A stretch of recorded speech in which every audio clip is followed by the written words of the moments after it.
Good morning, children. Class 11 in English. The lesson, the address. Yesterday we had discussed a little that how the narrator had come here to Dorling's house, who resided at 46 Marconi Street, an address which had been given to her by her mother years ago.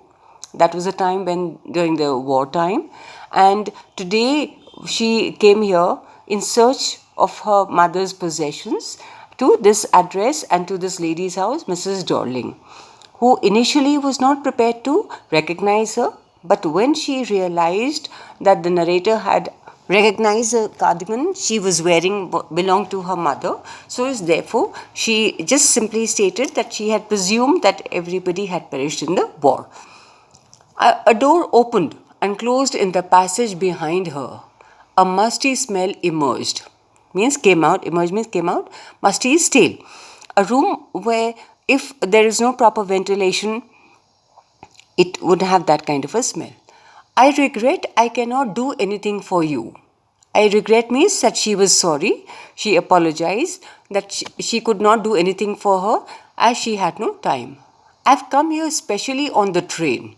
I wanted to talk to you for a moment. So the narrator requested her that she has come by a train and she has come a long distance and specially to meet her just for a short while.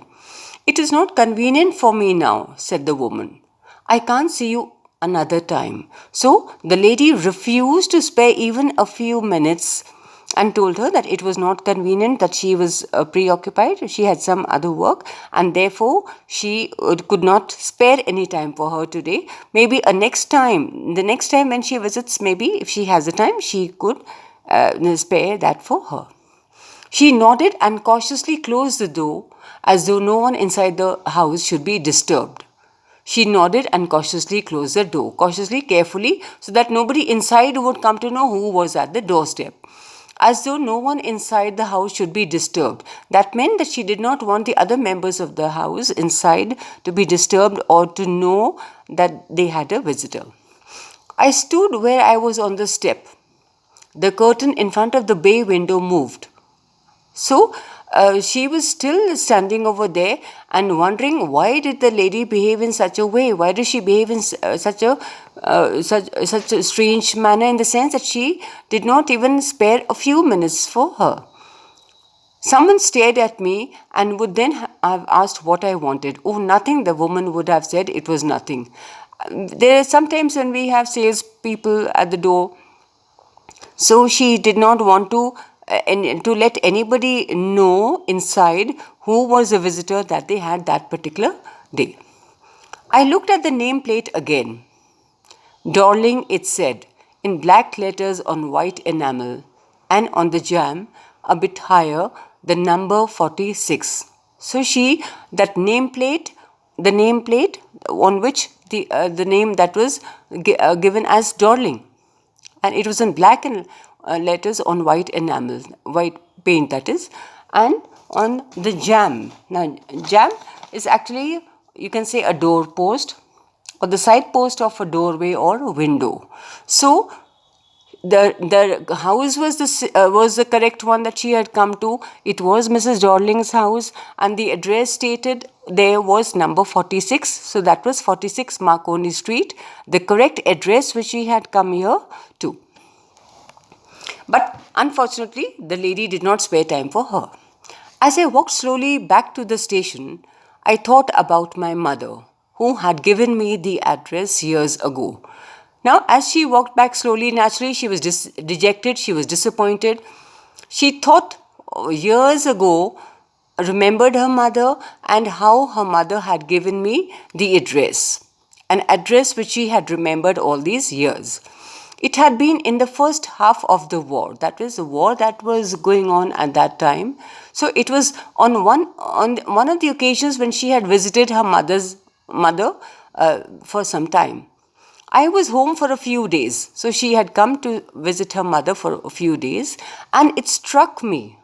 Struck me means she suddenly realized that immediately that something or other about the rooms had changed. That Because why? Because what she saw was that a lot of things, a lot of their possessions of her mother naturally, that they were not there in the place where they used to be. So that is the things what she was pointing at, or that she was indicating. I missed various things. Missed various things in the sense that there were many things that were not there which used to be kept over there. My mother was surprised I should have noticed so quickly.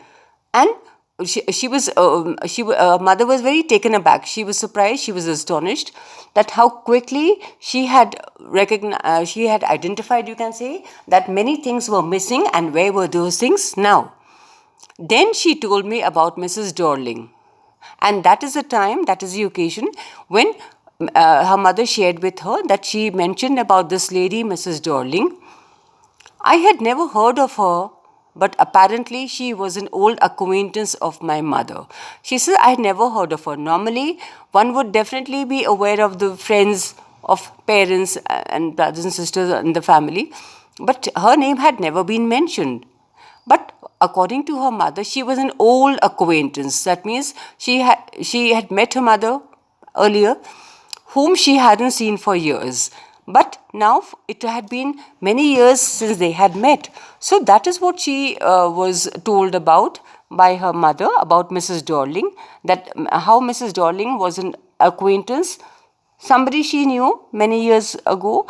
In between, they lost contact with each other, and now she has suddenly turned up, and now suddenly she appeared and renewed their contact. That meant now she used to visit her quite often.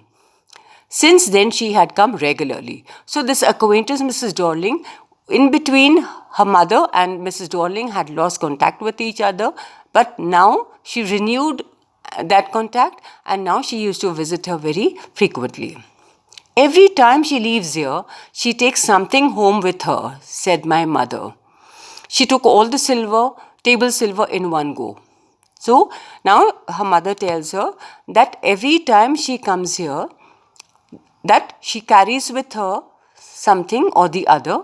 That is, at one time, she took the table silver, that is a cutlery, spoons, forks, knives and all, and then the antique plates. Antique would mean that objects which are collected, which are old, which may be valuable. So on one occasion she carried the cutlery, then on another occasion she carried the antique plates hung there. She had trouble lugging. Lugging means carrying those large vases, and I'm worried she got a crick in her back from the crockery. Crick means that she had strained her back. So it was a heavy bag that she had to carry. My mother shook her head pityingly.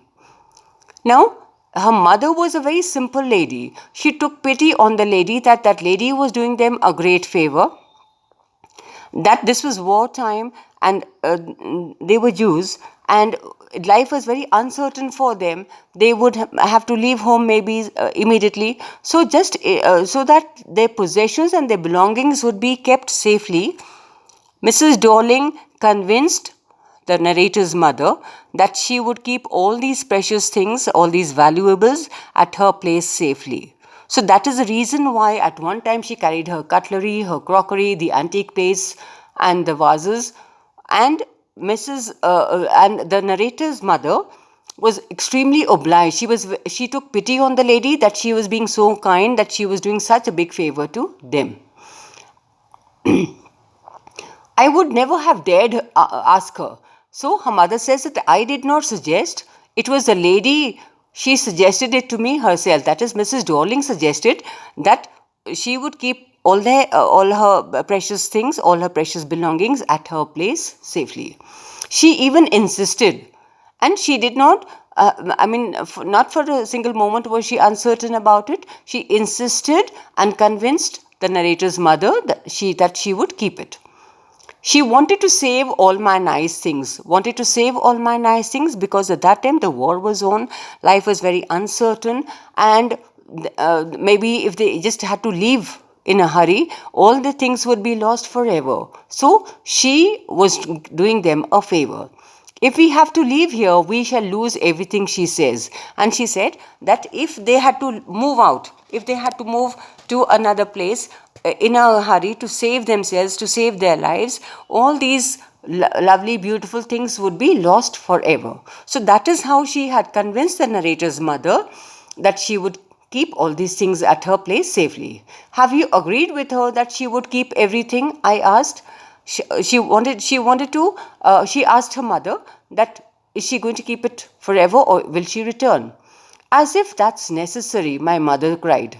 It would simply be an insult to talk like that. That means it would have been very embarrassing for her. It would be very insulting for her that if she asked that, yes, you will return these things. And think about the risk she is running each time she goes out of our door with a full suitcase or bag. And what time she could be stopped on the way, she could be questioned on the way that where is she coming from and whose belongings are these. So obviously, her mother, being a very simple lady, innocent and simple, she trusted, or rather over trusted, Mrs. Dorling, who was able to convince her that she would keep her things safely at her place. Thank you.